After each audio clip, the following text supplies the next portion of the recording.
Hi guys, that's right, it's that time of the week again. Time to smash our way through the Career Mode series here on FIFA 21.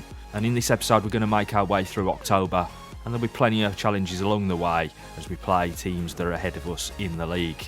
Now the best thing about this career mode so far is that we've actually been able to hang on. I expected us to really struggle, but even here in League 1 we're holding our own and currently sitting in 9th place.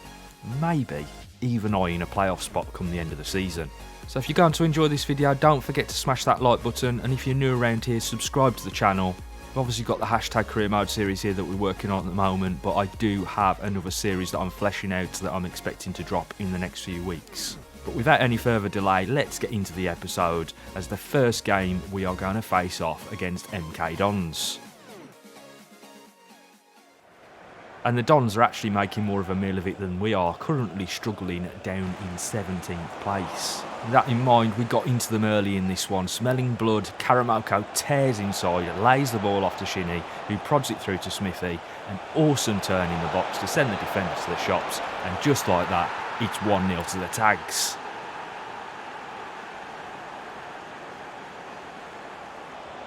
And it's Smithy who's lighting it up just there afterwards, when he presses the defender to win back possession inside the Dons box. A cheeky backheel from Kundal, and there's another. And it's Shinny on the end of this one.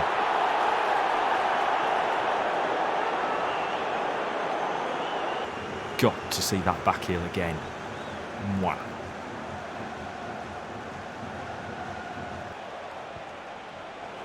Keeping the pressure on, Kundal's brought down on the edge of the box, and Smithy steps up to take it. And I promise, at some point, I am going to bag one of these free kicks with Smithy.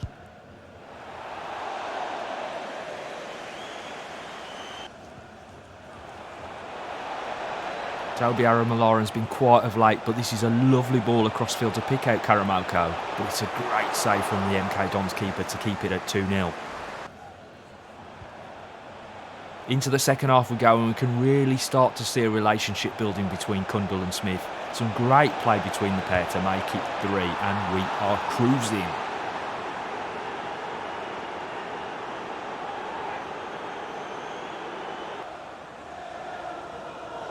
Oh, come on, ref. How is that a free kick?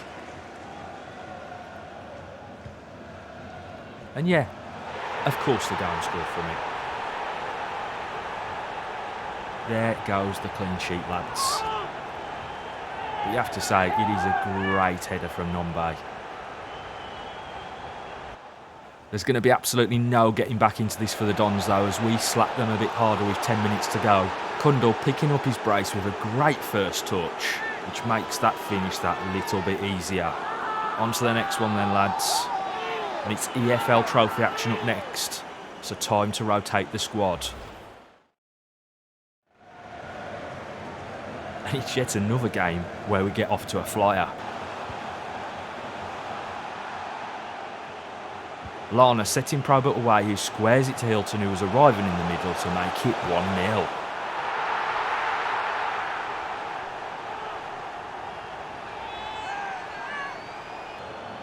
Another chance swiftly followed, but heading doesn't appear to be one of Jack Lana's trades.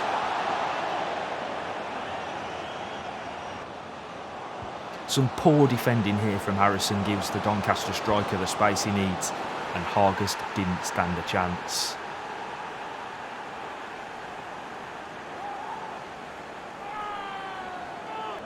A free kick in time added on at the end of the first half presents us with a chance, and it's a lovely ball slipped in by Hilton that frees Lana to grab himself a goal, and legs in the keeper in the process.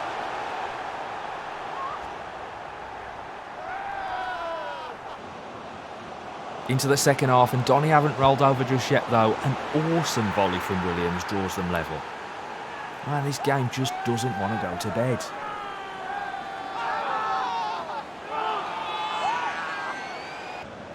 And with 5 minutes left on the clock, and our team seemingly nursing a hot chocolate, it's Donny who pulled clear.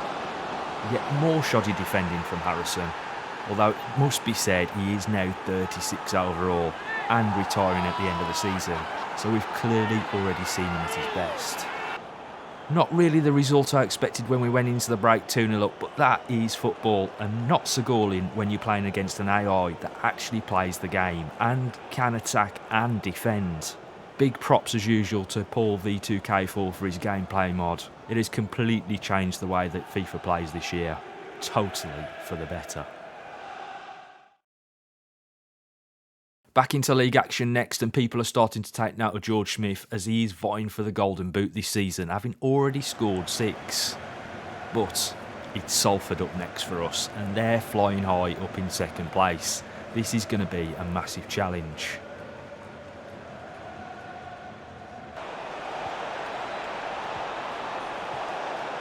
It was a challenge too, I can tell you. Salford putting relentless pressure on us, hoping we'd cave in, but as usual, Anthony Page was there to help us out on this occasion.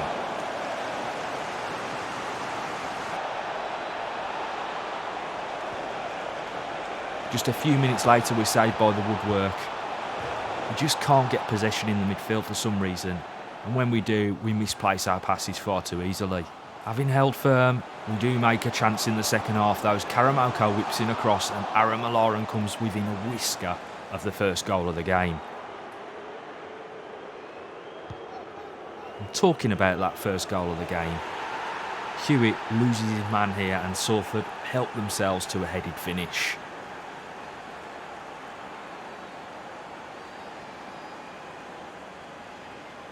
And after that, they really started to play some more inventive football.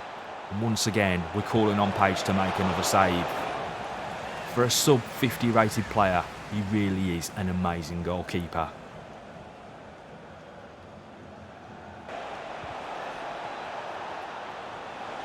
Amazing goalkeeper or not though, he cannot stop them all. And Salford grabbed another. Time to pick ourselves up and move on to the next one. It's the battle of the blue and yellow and Football Manager sponsored teams up next as we head to Wimbledon in search of 3 points. And it would be rude not to start the beast against one of his former clubs, wouldn't it? And you know, I really do love a bit of high press. Deploying it here just before half time to full effect, with Wimbledon giving up possession. The ball played into Akinfinwa is held up well and he draws the foul. We play the resultant free kick short. A nice interchange thereafter and Shinny's shot is denied. But the ref's going to let us take the corner.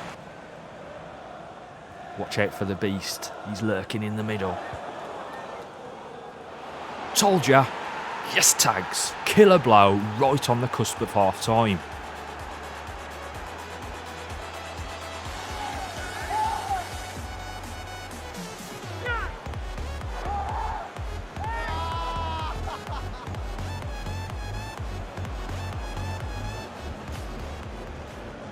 Second half underway, and I can tell you now, this has got to be one of the strangest goals I have ever conceded. Undone by a full-blown 90s Wimbledon lump it forward style. Didn't help that O'Rourke got in the way of the ball for some reason either though. It's not quite over though, and having won a free kick in a dangerous position, we lobbed the ball into the mixer for Sam Biles to grab the winner. A well-deserved 3 points, as honestly I'd have felt robbed if that goal from Wimbledon had actually got them the draw.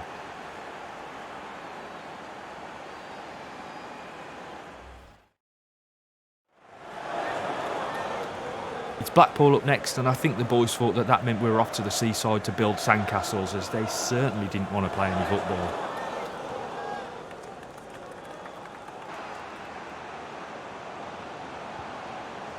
Sarkic getting the pulls first.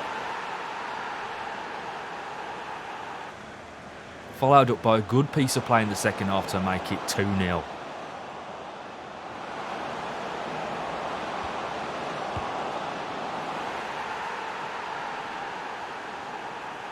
A game to forget, this one. Completely starved of action. We couldn't really get forward. It's not to say we didn't have any chances, as we did manage to get a couple right at the end of the game. And as we come into the very closing stages, we are presented one more chance. Josh Asude can't put this one past the keeper, and we go down 2-0 to Blackpool. So, Swindon up next, and that is a table you definitely don't want to be at the foot of. But to be honest, we're not actually that far off the bottom. We need to pull our finger out, lads. It was Swindon with the first attack of the game too. And honestly, I never thought the ball was going to stop pinging off all those players. It's worth noting at this point that I've decided that the Italian Stallion's best position is not right back, and I've put Reece Hewitt back there. He was bossing it out there before we moved him to left back, and he's back at it again. A great tackle, he sets Shinnie on his way. Maybe a bit fortunate, but he manages to skip past the defender, draws in another, and puts the ball on a plate for Smithy. 1-0.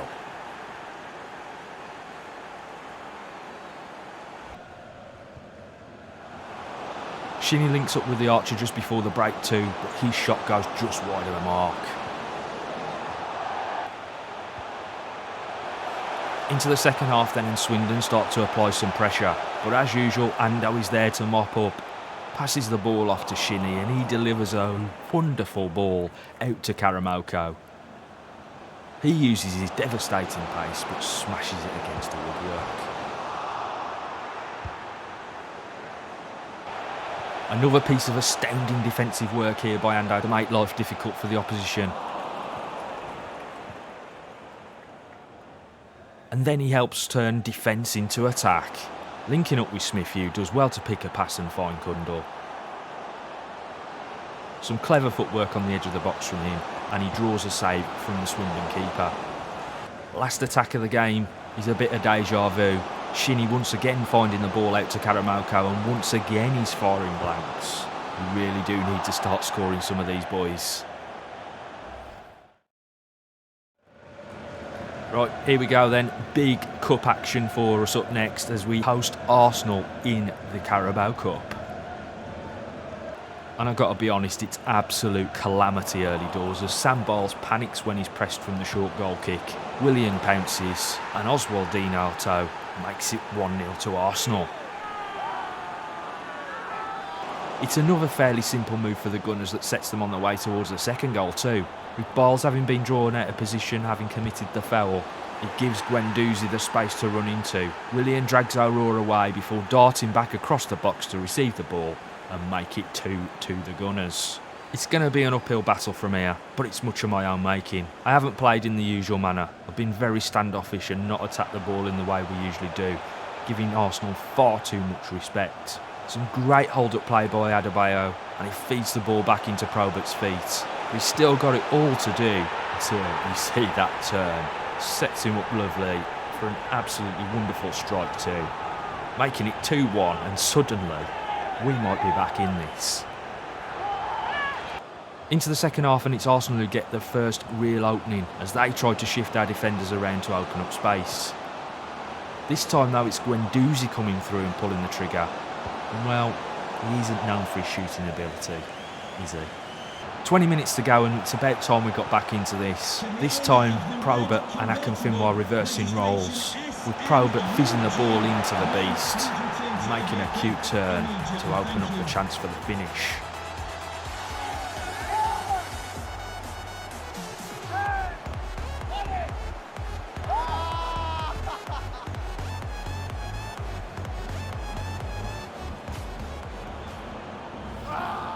Let's have another look at this turn by the beast, as it's absolutely exquisite. Oh yeah, and talking about Akinfinwa, he gets taken out with 5 minutes to go. But with all our subs already made, he has to soldier on. And yes, you've guessed it, it's the Carabao Cup, so we're going to penalties. Albie Keefe steps up to take the first spot kick, but Leno saves it. He towed up next and he goes the same way, but so does Leno. Lana finally puts one between the sticks, but Arsenal have scored all of theirs, so pressure on the beast, who's still carrying that knock. But he steps up and drains it.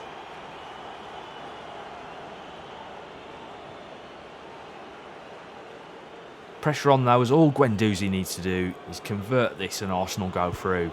And he's missed it. Was he actually aiming for that bottle on the ground?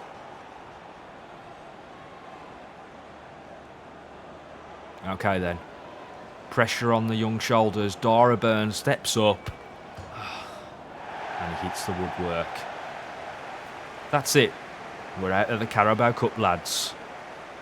We can't say we didn't give it everything.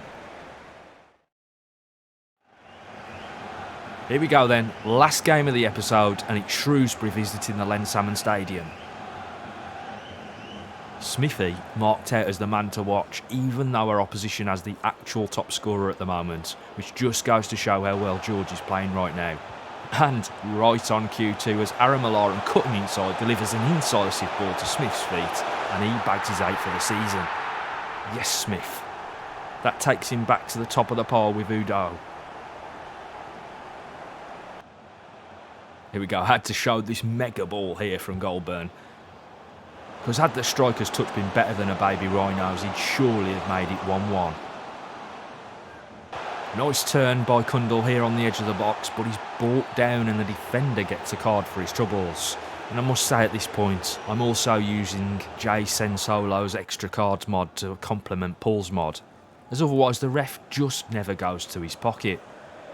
It's Smith with the resultant free kick, and that is probably the closest he's come yet to scoring from one.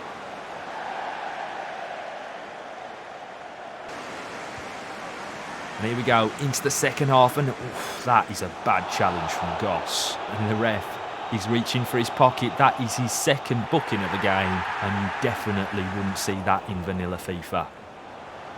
Smith did have one more chance before the final whistle, but was denied by the Shrewsbury keeper from close range.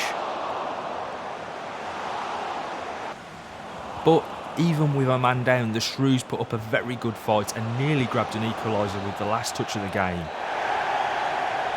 But it wasn't to be, and we secured the dub. 3 more points on the board, lads.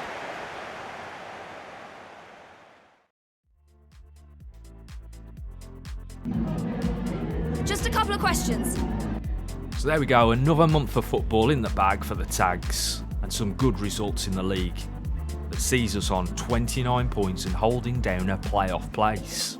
I mean, it was a shame to go out in the Carabao, but only because it means the lads on the fringes of the squad will get less game time. I really couldn't see us actually making it too far into that cup competition without really having an impact on our league position. We still have the EFL trophy and the FA Cup to get through anyway.